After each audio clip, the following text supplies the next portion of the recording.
Hunting After Dark is sponsored by Feral Texas Outdoors Thermal and Night Vision Optics. Hey guys, it's Jason Bryce here with the Hunting After Dark podcast, and of course my co-host Justin Rumley here, and we have a new topic to talk about. And this is something that we've been kind of waiting, been kind of getting footage, been playing around with it a little bit, and we kind of been teasing it all on social media. So if you've been following us on social media, you're going to see lots of clips of this unit. This is the Rattler V3 in their 5640. This is the AGM's newest unit in a compact housing here. And I can tell you it is a badass unit. Yeah, I mean, $44.95, right? Yeah, it's a steal deal. Without a doubt. I firmly believe it's a steal deal for the price point that it's at. Yeah, I said that their new sensors are in there. So you have to correct me if I'm wrong. I said, but now they've gone down to 15 millikelvin sensors, I believe, on these.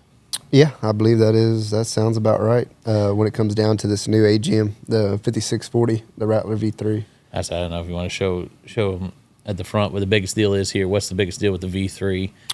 Yeah, so they moved everything to like the Rattler V2 styles and the 5640 and the 60-1280. The laser rangefinder is now built into the front bell housing of the scope. So if you didn't know that was in there, you wouldn't really realize it because, like I said, it's kind of hidden in there. You got to pop that lens cap open. But yeah, this is now the new big deal with that laser rangefinder being hidden inside that bell housing. You don't have anything big and bulky hanging off the side or on top of the scope or anything. So yeah, that's been a pretty cool creation that they've got there. So, and it's been working pretty dang good. Yeah, and this is the first unit. Yeah, first compact unit that has front bell. Yeah, pretty much. Yeah, I wouldn't, because everything else is scope style. Yeah, and then everything else in the compact style, it's either mounted up on top to where it has a hump, or it's either off to the side to where, you know, it's got a side hump there. So yeah, it is. Now that you say that, it is the first compact scope that does have the built-in rangefinder inside the front bell. So that's been pretty dang cool. Mm-hmm. And second, that Rattler V2, their battery system they went to, that proprietary battery system, those cartridge batteries, I mean, how many complaints have you had from people on the batteries? Zero. I mean, if anything, they're surprised. They're like, holy crap, man, this thing does last, you know, as long as they say it does. You know, they're not, you know, bluffing like a lot of these other ones do. They said, oh, you get 7-8 hours, and realistically you get 3 or 4. You know, but AGM, when they say you get 10 to 12 hours, no, you get a true 10 to 12 hours out of a single, you know, proprietary battery that it comes with. And you get 2 of them, so what makes it nice, like I tell people, I was like, hell, if you really think about it, you've got 20 hours worth of battery between the 2 battery systems. Yeah, and of course it's all different whether we do 256 versus, you know, this up to 5640. You do have less battery power. You have more battery drain with the higher resolutions, but you're still, like you said. But I mean, hell, you're going to be running most of your nights just on one battery anyway. Yeah, and so it's been good. And so now, yeah, it's a little laser rangefinders. It takes some off of it, maybe, but not something that's really noticeable. I ran a bunch, and I don't really notice anything on there. But no one ever calls us and says, hey, my batteries don't work. I need to replace these batteries, or hey, in a year they went bad. I mean, we're not getting any complaints on the battery longevity, so it's nice to have a compact unit that is just really ready to go out of the box. Yeah, I mean, and like I said, you know, it's ready to roll. Most of the batteries, they come with a, you know, at least half charge. So realistically, as soon as you buy it, as soon as you get it, you could take it, put the mount on there, have that. You could be shooting in less than 10 minutes, you know, so it makes it nice. Well, I know some people were sitting there calling me and calling us and asking about it's a 3.5 base magnification. Yeah. What a lot of people don't realize is that, but the screen is 2560 by 2560. Yeah. So it is a big screen HD in there. Screen in there. We're going to show a video from last night that, I mean, in a lot of these videos that we are going to show and pop up here are close range. I mean, things that are, you know, out a little ways, they're 100 yards out, maybe 150 yards out. But then some of these things, we've got stuff, coyotes running to us, pigs running to us at close range. And you're seeing them the entire way. You don't lose sight of them. And so it's pretty crazy that having that larger display has made such a big difference in being able to see a little wider field of view, even though you're at 3.5 base magnification. Yeah, I've never felt while using it like I was limited in short range shots. So you get so many people that are so worried about the base magnification being, well, I want 2.5, 3. I'm in close woods. I'm like, well, I don't see any problem using it. Yeah, I was going to say, you know, even though like I said, if your further shot's 100, 150 yards, I mean, the 3.5 base magnification is not going to limit you. Even if you get into 50, 75 yards, you're still not going to be limited. So don't let the 3.5 base magnification, shy you away from any interest that you have in this Rattler V3, because I promise you, it's not going to, underperform you or, let your expectations down. It's still going to provide a good field of view up close, and then you could still, make your up close shots, and then, have no problem making your further out shots. And so I think it'll be just fine either way. Sitting here trying to remember, I think all I ran was essentially 338 arc, which is just, short range round. I mean, it's not long range by any means, because I knew I was going to be getting up close a lot of the times and never had any performance issues there. So just, always I was able to go use it as a pig setup. Yeah. But then I was like, you know what? I'll go run out and do coyotes as well.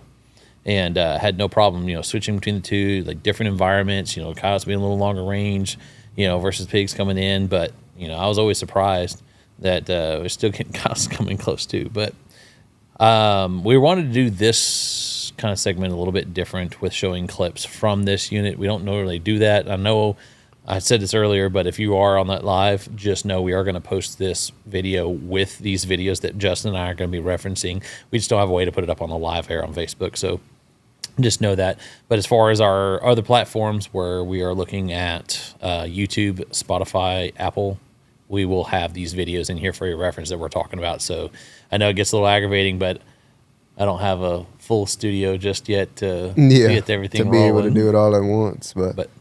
But no, I wanted to show videos. This was a fun one that we pulled up because I think we've kind of covered most everything on here. The inline menu on there, 3.5 base. Yeah, and it still comes with the laser rangefinder, still great. American Defense QD mount with it. So yeah, someone was asking about Bolt Action about eye relief. I mean, I guess you can hold it up and show it. Yeah, I mean it's not a problem at all. Yeah, front latch there. The scope is kind of long. I guess you could say just a tad bit longer than a original Rattler, but there's still plenty of eye relief, and even with the regular Rattler V2s, those are still enough for eye relief on a bolt action. So there's nothing different here with this Rattler V3. You can still do that the same way. For bolt action guys, I mean, something to make kind of a lightweight setup if you don't want to run that traditional scope style. Yeah. Or you're going to be swapping platforms between AR versus bolt action. It's great for both. Yeah, without a doubt. And then also the other cool thing is we've been getting a lot of questions on the ballistic calculator. Yes, it does have that feature. So I know a lot of guys, that's starting to be the new revolving thing that people want inside their scope. So it does have that software in there. So as long as you input your data in there correctly, it's going to give you that drop point there, and then you can use that. And then what's cool about it too is they give you the option to change that drop point reticle inside there. So I think they give you three different options to go with on that drop point reticle, so you can kind of custom fit everything to how you want it to be, to kind of fit you best, and you can change the colors and all that good stuff. So just know there's a ton of stuff packed inside this scope. So there's nothing that you're going to lose. There's nothing you're going to do without. If anything, you're going to be gaining, a lot of different features. A lot of features. It's like if you look at value and features for your money, I think it's one of the best deals out there. Yeah, without a doubt. Best bang for your buck.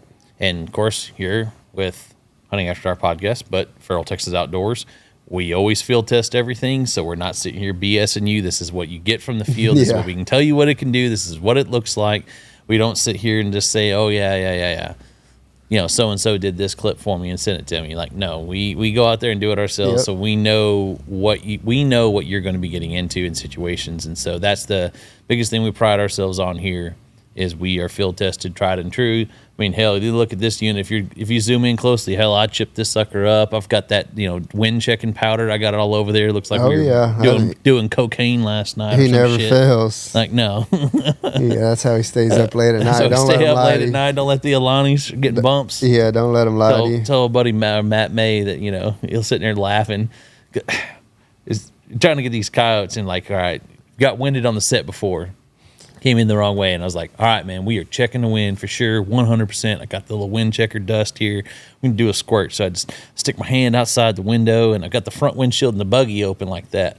So I just I gave it a little puff and watched it go out for a second and then right into the cab. Both of us just Covered instantly and everything. dusted. Yeah, we're sitting there covered like we went on Baker's. Like we're Yeah. sitting there rolling dough out there. Yeah, Or snorting shit. And we're both there just dying laughing. I was like, sorry, man. It just was everywhere. Because I was pushing it, and it was like a little bitty puff came out. So I squeezed that sucker real hard just at the wrong time. And just said, and just "Screw it." blew right all into the cab. Yeah. So powder covered, but good thing we checked the wind. It actually worked out really good. It's the last video on. Sorry, See, it's the last video on here. He's still sneezing it out. Working on that deviated septum over here. Yeah. Oh man, but no, this scope's been pretty wild. I've had a lot of fun with it, and this is probably one of my favorite kills that we're gonna go over here of all time. With field testing units, this is probably one of my favorites. And I know you've seen most of these, Justin, but I'm just calling in this big 300-pounder, and I'm trying to go through the pallets real quick, and then he just stoves up on me. So I shoot, and I don't know, my first shot just glanced, but Looked like you gutted him. yeah, it's like I don't know, it just barely popped him. He was so large, it's like slow motion with him trying to turn away to leave. Yeah, definitely hurt him on the first one. Yeah, And the second one was a little more shot, put lethal. it on the nose and let him run into it. But I mean, that one right there, I'm trying to remember what the heck I did. I think I drug him off to a corner. I was like, "There's no way I'm gonna load him up onto a trailer. I was by myself." I was like, "This one's just good. This one's for the birds. This one's for the buzzards." Yeah, I said, "I'm give him not a full loading this meal sucker there. up." Give him a full buffet type of deal. But it was just crazy him coming into that call, because we're starting to use a lot of pig calls. The corn's up, and how do you get them interested? Treating them, just pretty much out here treating them like coyotes. Yeah, calling them in. They're there. It's just seeing how can you get them in. What ways are you going to get them in? The drone works. The call, works. It's just changing them up because they'll get shy of one or the other, eventually. So it's just changing it up. And I know Jeff is just like, oh, it don't work in the whole Burlington County. I was like, man, I don't know. It's like it works over here, but doesn't work over there. Yeah, they run the other way. They're too smart over there. Yeah, they'll smart run. pigs. As soon as they hear that pig call, oh, that's fake. Gone. See ya. Yeah, so this is not part of my crew. Yeah. So. But it's been a lot of fun, trying to figure out what works for boars, what works for sows, and it's definitely been pretty crazy. I think this is another one. I want to see what video this is. I think it's another. Oh yeah. So this one, if this is the testament of the 3.5 base mag, and this is at 15 yards, where the pig called right next to me, and I can't even I had to sit here and redo the zoom. But oh yeah, I remember you telling me about this one. She came right up through. I could hear her running up through, but if you look and see, it's a 3.5 base mag. She's 15 yards away, right to me, just on the other side of the barbed wire. But she's still not completing the whole picture. Yeah, at 3.5 base mag, she's still not blowing it out. You still have some wiggle room on both sides. Yeah, you can still see a full field of view. I mean, this up close is me trying to shoot through branches and trees and stuff, and you can still see a full field of view. Yeah. So I said, this is why I don't think that. And that shows, I was gonna say that shows the full testament, like you said, about the 3.5 base mag. Not being too much at that close distance, and realistically, like you said, you got wiggle room on both sides. At that 15-yard range, so that shows that it ain't too much. Yeah, so it was a fun one. I ended up having to kind of run around that tree and throw in another one, but she ended up dying off on the side. But I had to put a second round in her, and so. But that was an interesting one where they were coming in so close to those calls, and so this demonstrates kind of what that one's able to do. Different situations, different yardages. Now this one, I don't know if you pay real close attention to this video. Is in this one. If you look at it, you can literally see his razorback. That's how much detail on this scope. And he was about 80 yards out, I think. Premature. And then... that is pretty cool, seeing that detail up close like that.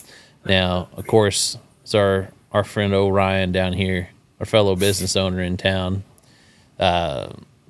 We're out at their place, out there at their place, and he wanted to go hunting, and we snuck out there, and so he doesn't go with us all the time, but we're like, this is how to do the countdowns. 3, 2, 1. We're shooting on 1, man. Let's go. As soon as you hear 1, pull the trigger. Well, of course, Ryan's a little premature. And so, of course, you hear me in the video telling him, it's like, I always knew you went early. Yeah, so we're making fun of his premature release of sending it. No, it's new. Hell, he probably learned that from you. You're just as guilty. I'm a fraction of a second ahead of y'all. Yeah. It's all right. I'm ready to roll. He's not quite a full second. It's more, as you're starting to spit it out, he's firing. It's like, God damn it, boy. So y'all better be shooting because I'm going to spray bullets and everything's dying out here. Yeah, he's going to be dumping it. That's for damn sure. It'll be $20 worth of empty cases on the ground. Oh. He's going to let it go. Yeah, this one. This is one of those ones where the cows are all running all around. He's freaking out. It's like, oh man, it's gonna spook the pig. Go spook the pig. I'm like, let's just get closer. Let's just get closer. He ain't gonna pay attention to us at all. It's like got in on this one. This one was pretty awesome. Of course, going through all my best of pig kills. I do have coyote footage. I swear it is just towards the end.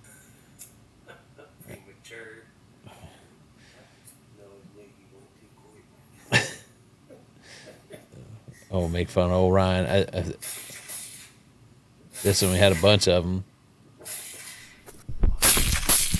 Yeah, that's weird. The pigs are running straight at you, Where I've got them running all around me. And I don't know if Ryan was with me on this one. I don't know if we can hear him talking or not. I don't know if he was in this one or this was. No, he was here for this one. Yeah, so I think I was the. This is the same night. Same night we came back to town and we went over here, and like I said, he's not used to going with us. So I guess the gun jammed or something like that. Some damn ARs. Yeah, and pigs are coming to us like this. He just picks up and goes. He's like, I'm out. Like he gets behind me, he picks up the gun tripod, stand behind me, and the pigs are running at us. He's got a kick at him. Well, I mean, hell, he's kind of useless at that point. The damn AR jams. Jams like, man, you just gonna pull that charging handle, drop the mag, man, pull it up, and put chamber another one because I mean they gave us plenty of time. I mean, you can see from plenty of shot opportunities there. This initial first shot. I mean, they're sitting there running. I mean, I'm sitting here shooting them. By the time they come in and I'm trying to shoot them running, I'm shooting them at 30 yards. That one rolls right in front of me. Yeah. Then I hear them. Then they're zipping around me. And then I'm like, all right, one's right here. Get this one. But I mean, that one once again was like 15 yards out. And it was still not a problem at all. Yeah, still in that field of view. Now we're kind of getting some more of the long range stuff, but I don't know. That was pretty intense. It's like me. I don't come off of the scope. Yeah. I don't come off the scope until I hear them running at my feet. And then I'll come off. But by that time they see the tripod, they see you, and they juke. Yeah. I've never had one hit my legs at all. They just start kicking and shooting, Yeah. I was like, just keep going at it, give them a hard time. I was like, man, it's like I usually say I have kind of realized my stuff now that I do leave one tripod. I leave like two in the back and one in the front. That way, if they do run at me, I want them hitting that front leg. Try to hit that leg first. That front leg. Yeah. Try to see if I can kind of split the difference here, see if I catch him. But I've not had one ever run into me. I've had them close, but I've never had one. Usually, when they're running, I mean, they can just move so quick, and you see how they can juke pretty quick. But I will not come off the gun. Yeah. I'll keep shooting, and I'll shoot them at my feet and all the time. And I mean, it's exhilarating. It's excitement, but it is hard to do when they're moving around. If you shoot and miss, and then you're trying to correct, and then they juke out the other direction, and that makes it hard, especially when, like you said, when they get that close. It's just hard shooting them up close. But how that 338 arc at 30 yards? I mean, it's blowing holes like that. Yeah. Like it's blowing huge holes in those pigs. Slinging that big old bullet at them, hell, it's slicing them wide open. But sitting there shooting them with a cannon. I mean, it's up close. That's crazy. So we think you still want to, at least, I mean, these bigs are still around. I still think we're going to do a 22. Maybe. I don't know. That shit.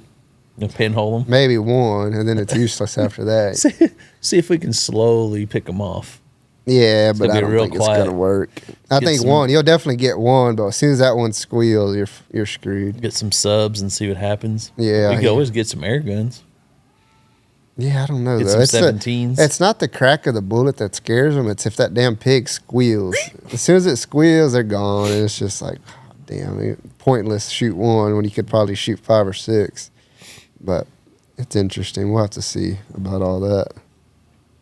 Well, we got this one where I kind of had to go switch it up to some coyotes. I'll tell you, there is a standby mode on the Rattler V3.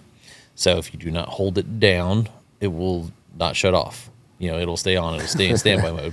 Yeah. I did this. I was pulling this footage off, and I left the scope on. I thought I held down long enough, didn't look in the scope. I was being lazy, and left it on. So I had to run a battery pack on my shoot. Luckily, we had the shooting tables on the rack. So I had a battery pack connected into the scope and running it. So you can probably see the battery symbol up there. It's like my battery's dead, and I'm running a battery pack here.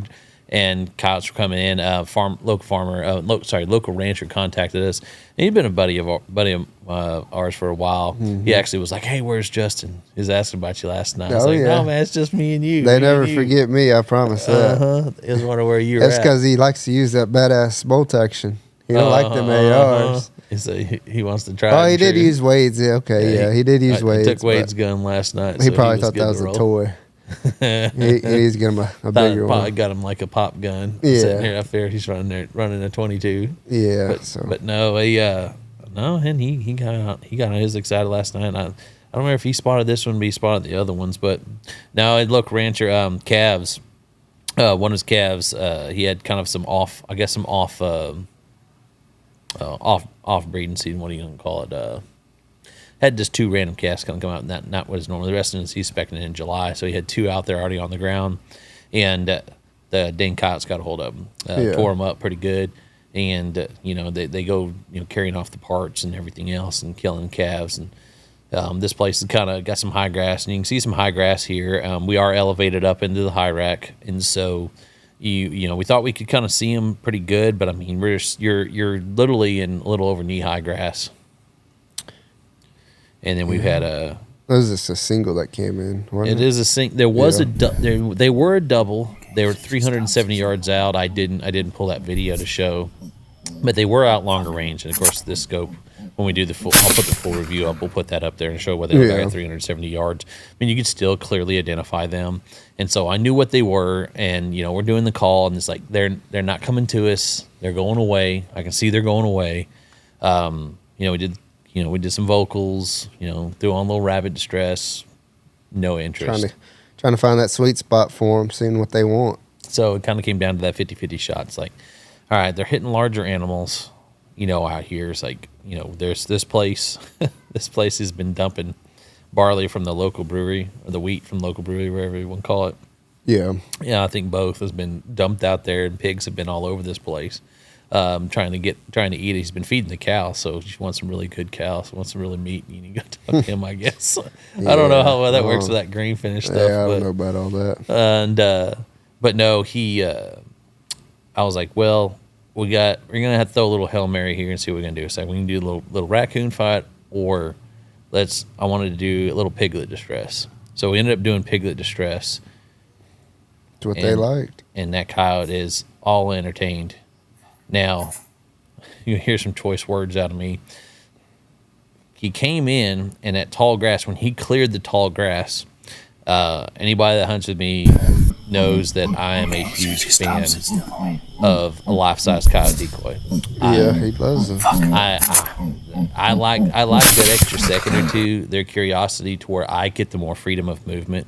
Maybe people can just say, well, he would have done that anyway. I don't want them looking at the call. I don't want them even thinking about the call. All these were done with turtle box, by the way, guys. all of this calls, all the calling we did was with turtle box. But if you wanted to know, but with different calls. But he sat there and he turned his head, never looked straight ahead. I mean, we're sitting in a high rack in a Polaris, single cab Polaris, and didn't look at the buggy at all. He clears that grass, and he's doing that hopping, looking. He knows that sound, and then he sees the coyote decoy. That's what got his attention. Because the wind was off to the right. He wasn't going to him. Our wind wasn't getting him. I thought maybe it was the wind, but when you and I kind of looked through this footage, it's like it's not the wind. He bolted because as soon as he cleared, he saw the decoy. He wasn't sure about that being another coyote, so he retreats. And then he posts up for me, and I pull a shot because he does a second look, and that gave me that opportunity. And that's the whole thing, is that when they're charging in there, I couldn't get him to stop. Yeah. And once he cleared that grass, he saw that decoy, and then ran back to safety, and then looked back and gave me this one last opportunity here to get on him.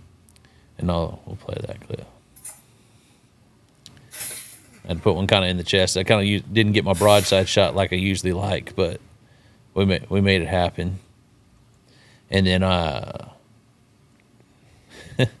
this next clip we have, this was I took Wade out with me, and he shot a pig. He did pretty good with his first time going out with my son. My son's 9, and he did good. And I'm like, hey, I'm driving down, I see my neighbor's place, I see these pigs. Well, they ran over to a place that we do have access to, and I asked Wade, I said, it's probably midnight, 12:30, somewhere in there. And I was like, do you want to go and see, we can go see these pigs over here, or do you want to go to the house? Like in this video, right behind it, like you could almost see my house in the background. And he's like, I want to go home and go sleep. He ready to go to bed, man. He is Kept ready him to up go to too bed. late. But this was an awesome opportunity because these pigs had no idea what was going on. There were some cows to the right, so I had to kind of be careful getting in. But it's like, man, it would have been an awesome opportunity for him. So I was like, well, I want to make this video good. So I get them all lined up thinking I'm just going to shoot all 3. I'm thinking I'm going to get lucky. You can see where my crosshair is. I'm like, I'm going to line up all 3. Thinking you're about to hit a Hail Mary. I'm going to sit here and pop all 3 of them. It's UPS, man. Yeah, EPs is good. Yeah, he grabbed some and moved on. You all good? He's probably outside. I guess he's good. Yeah, he'll be all right.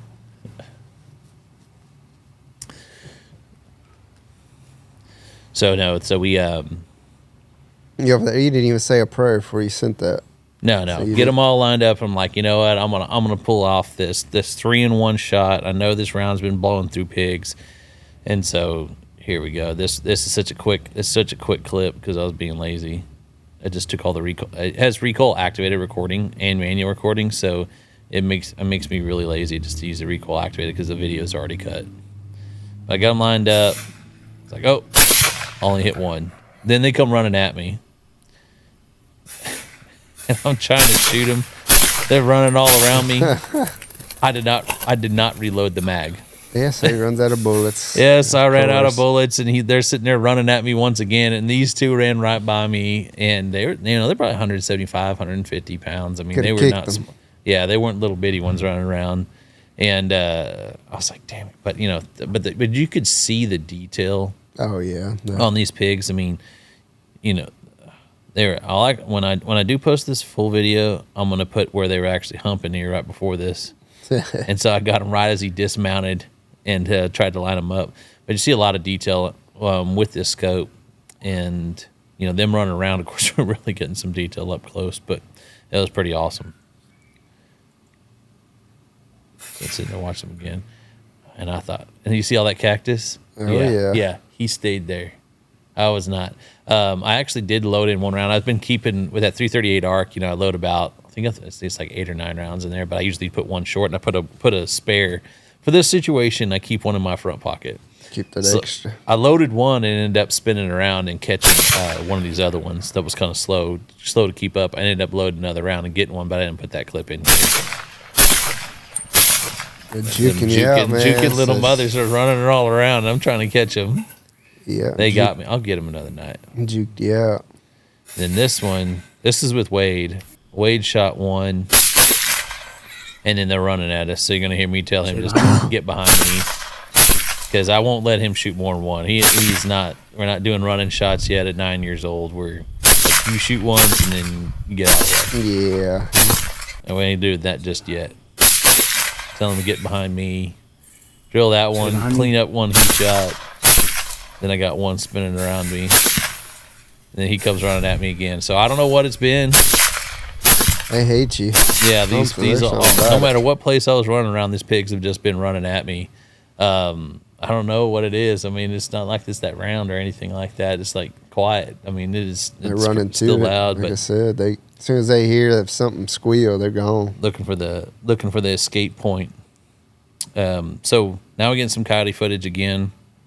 Now I did kind of cut this a little bit on the recoil activated. That there are actually 3. I thought I put the full one in here. Did I just? Guess I didn't. Or I got it later, and I'm probably going to have repeat. But there was actually 3 that came into like a plus. It was like fields all coming together. There's alleyways. Got this one running through this green field, and he stops for me here, gives me an opportunity.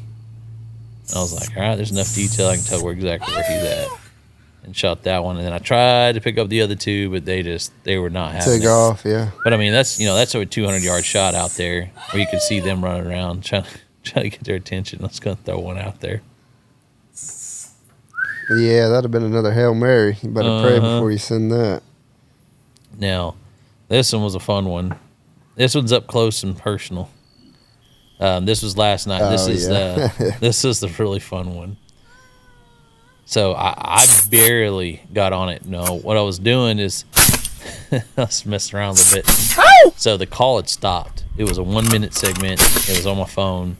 And so I had to get the gun positioned, look that way, and hit the call again because it had stopped by the time we see him. Call stops. So then I had to try to hit the button real quick and get back in the gun right as it. So I'm a little off, and I'm trying to rush this.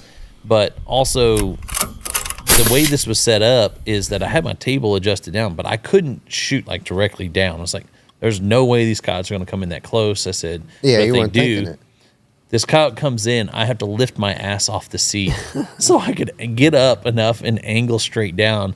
Where we had parked, I didn't think about it. I was like, there's no way they're going to come in under 50 yards. Like, there's just no way. This is too open of an area. Whenever you think that, they're going to do it. Yes, and so this old boy comes rolling in like this. And we're like, all right, I'm going to get him. He's right here. I'm getting ready. I got my ass a little out of the seat. Oh, shit. Look at his brother. Second one comes in. Didn't see that because I'm literally tracking this one to the left. I'm fading to the left, fading to the left, fading to the left. And then this one comes blowing in from the right. Shit. And this one comes in even closer. Like, it comes into the bottom of the screen. Now, just to let you kind of like see, this first coyote is at 22 yards. And I've got both of them in the screen and still have the wide field. Yeah, I was going to say they're from 22 to maybe 30 yards at most. They're right on top of you. They are right there, and I can still see them in there. Still see both of them in the screen. I saw them run into the screen. Traditionally, when you're so magged up, you usually don't see a second one until you back out. Yeah, and or if they crisscross. And so this one, I saw them coming in and almost run into each other. But once again, this cow that's right in front of us, we're at the buggy's right there, and he's still kind of like piddling around. He's not even paying attention to the buggy. He don't care about much. It don't look like. And then his buddy is looking off to the side. Once again, we had that coyote decoy out there, and he is staring that coyote down. Like, they're focused on that coyote decoy. I mean, they honed in on that area. It was a jackrabbit sound. Is what we were doing, which you said kind of sounded more like a bobcat sound. No, it sounded like a calf distress. Calf? Calf, yeah. Like it sounded like shit, but I guess it worked. For some reason, they really liked that bawling sound. They were all about it. Yeah, I was going to say, what the hell are you playing? At a calf distress? He was, no, it's a jackrabbit. I said, oh, damn, I ain't never heard a jackrabbit like that. And so he, for some reason, they were all about it. Well, hell, maybe that's where they came in. They've been eating his calves. Yeah, that's probably what it was. The second one comes in. I'm out of my seat. And that one was looking at the ground. I mean, if you sit here and look at it, this sucker wasn't even looking at us. Like, he's sitting there staring at the ground like he's going to get a mouse. He's looking at something. Something caught his attention. So shot that one, then this one was my pride and joy. And then you threw your Hail Mary. You said a prayer on that one. And I probably lied earlier. I exaggerated earlier. If I said it was 150 yards, it may have been 100 yards. And he connected, but you prayed before he sent that one. And good things happened. He committed suicide. He ran right into that bullet. He said on that running he shot. He heard it whiz by. He said, "Fucking, I'm giving up." Give up. Yeah, but that hole in that sucker, I mean, I'm sitting there, I could take 3 fingers, put it into where I hit that yeah, you're shooting that damn big-ass bullet now. I'm shooting that 338 arc. Some coyotes, they don't like it. It looks like you went over there with the pocket knife and gashed them open and left a big old hole, but... It's an old gangster on them. Yeah, I was going to say, you're leave them leaking. Yeah, so that was the end of that video. That was the last one that I wanted to end on, was that one showing up. Yeah, but that was pretty... At 22-something yards between that laser rangefinder, I was like, damn, that sucker's right there. But, I mean, it is crazy. You could have threw your rock and hit that sucker, but that's how it is, though. You never know where they're going to come from, and when they show up, you better be ready, no matter what it is, because, like I said, they come up at 22 yards, they show up at 200 yards. It's whatever you want to do. You better, if you want to fling it out that far, go ahead. If you want to wait and see if they come any closer, go ahead, but... I say that's why they call it hunting. Yeah, I'm trying to decide if I'm gonna sneak this one back on the 6mm arc and just kind of look for some more long range stuff and try to shoot a little more long range. We just didn't have the opportunity. I mean, all the fields around us are grown up, so it's not like we have the normal plowed field footage like we normally do, where it's all open and we're making the long range shots. There's nothing that there's no cover, and so it's a little different running this time of year. But I kind of like this time of year because the coyotes are so aggressive coming in, and I like that. I mean, they're like majority of the time, I think this time of year is they're hard charging because they can't see as far as they normally can. It's like I've just not had any of them come in just curious milling around. It's like once they commit, they committed commit hard, and yeah, they've got their mind made up at that point what they're going to do. I mean, whether that be vocals or some of these prairie distress sounds, it just seems like a lot more vocals. I think I've learned that doing this for enough years that I'm a huge fan of the vocals. Yeah, and they work. I mean, hell, I know a lot of guys that's strictly all they run. If you can learn how to communicate with them, there's no reason why you can't bring a dog in, no matter where you are. If you're in a high pressured area or an area that's never been called, if you know the right sequences to throw at them to get them to talk to you, and then you know what to throw back at them, that's all it takes. I mean, I know it's just the same way like we're conversating here. Like if I were to tell you, hey, come look at this, I would tell you, come look at this. It's just in coyote language and howl, same way. I mean, you got to know what to talk, how to talk to them and know what to throw back at them. Yeah, and I know that, you hunt with some of our other buddies and stuff, and I know they call totally different than I do. Yeah. And then they have great success and things, but, you know me that for the most part, the prey sounds, just nothing seems to come into them. Like we'll try. Yeah, well, then you got a lot of new guys too that are just getting into it. That I'm gonna throw rabbit distress on. They kind of ruin the distress factor of calling, which okay, it still works from time to time, but it's not as easy as turning on a distress call anymore. You've actually got to work for it and communicate and find what they really want versus turning on a rabbit or a jackrabbit or a bird.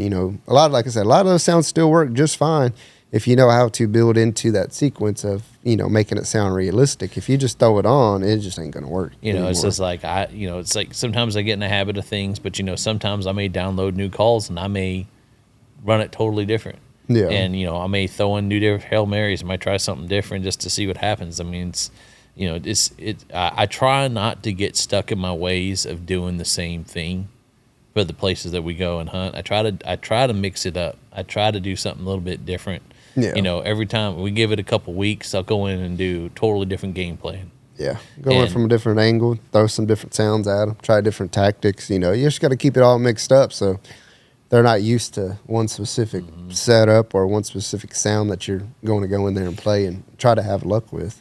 Just ain't going to work. We were talking about the other day about bird distress sounds. And it's like, I may want to try some of those and see if I've tried in the past and never seemed to ever have a whole lot of luck with it. And so it's like, maybe I'll go back to some bird distress sounds and see if that's a little better than the cottontails. But then, this last video we did was that jackrabbit sound, which I've been seeing jackrabbits coming to that area. Yeah, it's all about what's in the area. I saw more jackrabbits than I've seen cottontails. And so it was kind of like that one's like, you know what?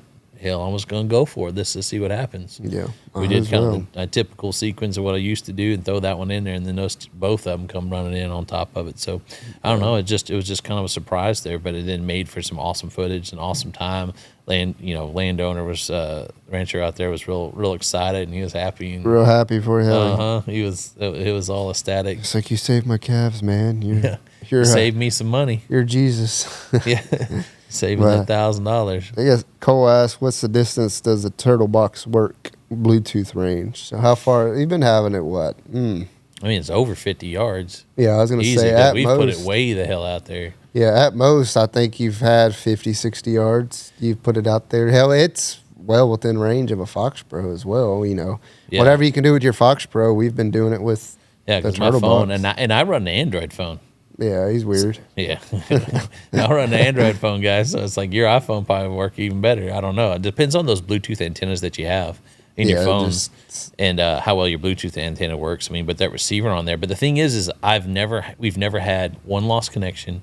We've never had a disinterruption. Like I could turn the chair all around, turn my back completely to it, and never lose stayed signal. connected. Yeah, I was Yeah, gonna say never 50, lose, 60 never, yard never range. drop. The sound quality, I know we've talked about it a bunch of times before. Yeah. And I've already asked her to watch. I'm like, Winter Ranger's coming out, Winter Grinder's coming out. I already want to try some of the other speakers besides just the 3.0s. Yeah. But then I want to start doing, and I've done it once, is like I want to do dual sounds, just like you would do dual speakers. Like I want to connect that party box with, and I want sounds coming from different places. Carry coming two turtle boxes around, because you can get 2 turtle boxes for the price of a Shockwave or was it X-Wave, or even you can get a Grande and a Gen 3 for the price of the new Fox Pro. But I mean, don't get me wrong. It's like I still like Fox Pro. Fox Pro is still my go-to. And if they're like, hey, you need something, let's go roll, I can grab it and go roll out. And but I just wanted to try something different. And it's like, and that's one of those things. Is like if I did 2 boxes, have one sound going one way, one sound going another, does that create confusion? Would I really need the decoy? Do you do those little freestanding decoys that Twitter around and stuff like that? Would that get their attention? But that's kind of where I think people do different things. Like I know that I am 90% vocals and 90% of the time right now. Yeah, that's what they're coming into for the most part. Yeah, it's what's working. I like them to be distracted and look at that full size guy. We used to do the sitting down, and then I think you said go get him standing up where he's more alert. And I think that they've been staring at it more. So it looks with like him standing something's up like he's aggressive. Like he's not being passive, like sitting down on the ground, that they've come up more, looking at it, staring him down, seeing what's going on. Holy shit, there's a random coyote out here. He hadn't said nothing all night, and next thing you know, we roll up on the sound, and he's just looking at me, and, Yeah, so it's crazy how you can tell, they're like, whoa, like you said, like some of those coyotes, it's like they got scared on what, like, they're like, that's a big one. I need to get a smaller one. We need to get a smaller one. He thinks they can whoop up on their ass. Yeah, I was like, holy shit, is that a wolf? I was like, our decoy is pretty good size. I mean, he'd look like a 50-pounder, standing out there. But need to get one that's small. Go get Lee to do more life size one. Go shoot a small coyote like right now. Go take it to him, put it on a fox body or something like that. Go get one that like real. I just want to really start getting into it to see. It's not any different than the guys running the dogs. Yeah. It's the same thing. Is like he still got that canine deal. The decoy dogs. Trying to chase them, trying to interact with them, looking at them. No, I but agree. if you do that prey distress sound and they come rolling in, like, oh crap, another coyote's already here. Yeah. On it. They've already got it. That's what that sound's coming from. And just give you that split second to get adjusted. And so I've really enjoyed it. I've had a lot of fun with it. I'm always willing to try new stuff and try new things. And so that's kind of what we've been doing. And along with our Rattler V3. Yeah. No, like I said, it's been fun. It's always fun playing with new 640 units. 384, 256s aren't quite as fun.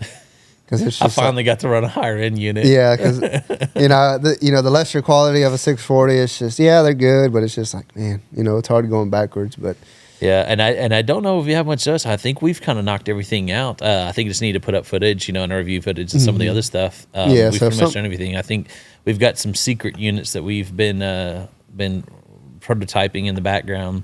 And I think we'll probably be running those, to finish off the pigs for some of these landowners that have all the corn, where the corn starts heading out. But for the most part, we might have to hold off for doing any more product reviews here. Yeah, as I say, pretty much everything's out. Pretty much covered. Like I said, if there's not a video on it yet, it's coming. We've got it all done. It's just I think a matter of getting it put all together and get it put out on the YouTube page. But like I said, and this is all the ones for AGM. We've knocked this all out. I think the next things we're doing is just we're gonna be doing the binos and then handheld stuff. That's pretty much all that we're gonna have left, is doing some of the handhelds for those, which we can do when we're running other units. But I've strongly thought usually I'll use this scope and then I'll kind of move on. But as far as I was running that 330X, it's that short build. I kind of want to stay with this unit and run it a little bit longer, just for the fact of the convenience of the battery system. It's compact, and I can put it on that AR style, and I've just enjoyed it. The alarm fixing to go off. Oh, well, let me turn it off. You got it. Get him out of there. He's stuck. He broke that couch. He's got a little groove in there he falls into.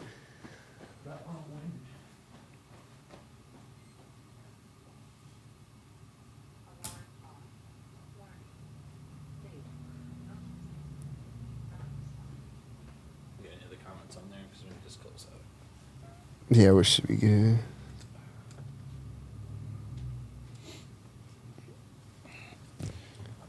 Oh, sorry about that, guys. They're on the live there. If you got any other questions for us, otherwise, I think we are going Yeah, to. the only other thing was Cole talking about what apps do you use for calls. I don't know if you want to give out the secret information. No, it is. It ain't no real secret anymore. Yeah, on the pig side, I mean, it's just on the Convergent Hunting Solutions. Yeah. And then, you know, most people know that, you know, I've been a big Tony Tepe fan. I like it. I mean, you were the one that kind of mentioned to me first. And so I do like his calls. I do like to go through. And then download them to your phone. That's what I said. You just connect your phone to the Turtle Box and have everything downloaded. Like I said, you do the Convergent Hunting Solutions app, and then this Tony Tepe calls, download it onto your phone. I mean, I think that he does a good job of it. Not saying that, you know, couldn't do it with MFK stuff as well, but for the most part, it's pretty easy for his files to be able to do that and put it on my phone, upload it to my phone, and go out and run them. And you know, of course, I have a lot of his calls on my Fox Pro as well, but so I can use either or at any time. Yeah. So I do like some of that versatility of those calls. Yeah, so it makes it easy, and like I said, it ain't nothing hard to get set up. I said all you need is your personal cell phone and download it to your phone and connect it to the Turtle Box, and then I think, you know, just in general, we talk about when we look at it, just doing something different, do something different than everybody else. Yeah, everybody's in the Fox Pro. Because how many people came in here running and wanting to get a Lucky Duck because everybody got a Fox Pro? Yeah. Oh, give me a Lucky Duck. I think that's the thing, you know, to change it up like that. But a lot of them don't realize that's what they all use is Fox Pro, Lucky Duck, EchoTech. Those are the three big calls out there that they use. And somebody thinks, oh, I'm gonna go from a Fox Pro to a Lucky Duck. And I say, yeah, I mean, there's might be some truth behind it, but there's just as many people out there using a Lucky Duck than there are Fox Pro. Yeah, it's like it doesn't really matter. Getting some of the more of the customized calls, but then the sound. Yeah. I mean, we can play those exact sounds on one versus the other, and you hear there's deeper tones, and the sound quality. I mean, let's just talk about just listening to music, drinking beer, bullshitting that you know how good that Turtle Box sounds. Yeah, literally. It don't sound. I mean, but the thing is, it's the same way with your calls. You're pulling through all of that through, and that's what I think Fox Pro has been improving on with this new call. Is they wanted subwoofer, tweeters, you know, things like that. So you're getting every bit of that sound to come through. Yep. And I know that's what they're working on, and it's this. They are heading towards that goal. Yeah, because they realize that's what's really needed to really get the attention of varmints and stuff out there. And so it's like that. You know, that's where they're going to head, but we don't have it yet. So I've got to try something different. It's a matter of time. It's just a big waiting game, just like every other product in this industry. You know, they'll tease you with it, and then it's 6 months to a year later. They'll finally bring it to market. Al Morris or whatever that guy's name is. Yeah, he turned on Fox Pro TV, and it's just like, God damn it, boy, he's using it again. Fuck you, Al. Yeah, and it's just like these, you know, same way with the thermal manufacturers. They'll release a new product, and then they'll just kind of dangle it in front of you for the next year. It's just like, why would you do such thing? Because then that brings the hassle. Everybody's asking, everybody's waiting, everyone wants to know what's going on. But hey, that's part of the business. But if anybody got any questions on the Rattler V3, just give us a call here. We'll be happy to answer any of them for you. And then, like I said, product review video will be coming out with it here pretty soon. I think Jason's been working on that. I'm on vacation next week. Yeah, I'll try to have them all together. I'm going to have them scheduled. So we'll say sooner than later. I'm going to schedule them. I'll do them. Yeah, sooner than later we'll have that out there for you, along with some other products that we don't have videos out for just yet. Just know that's coming. But be sure to check us out on Hunting After Dark Podcast on Apple and Spotify, along with YouTube as well. And be sure to check us out on our website at huntingafterdarkpodcast.com. Thank you, guys. Thanks, guys.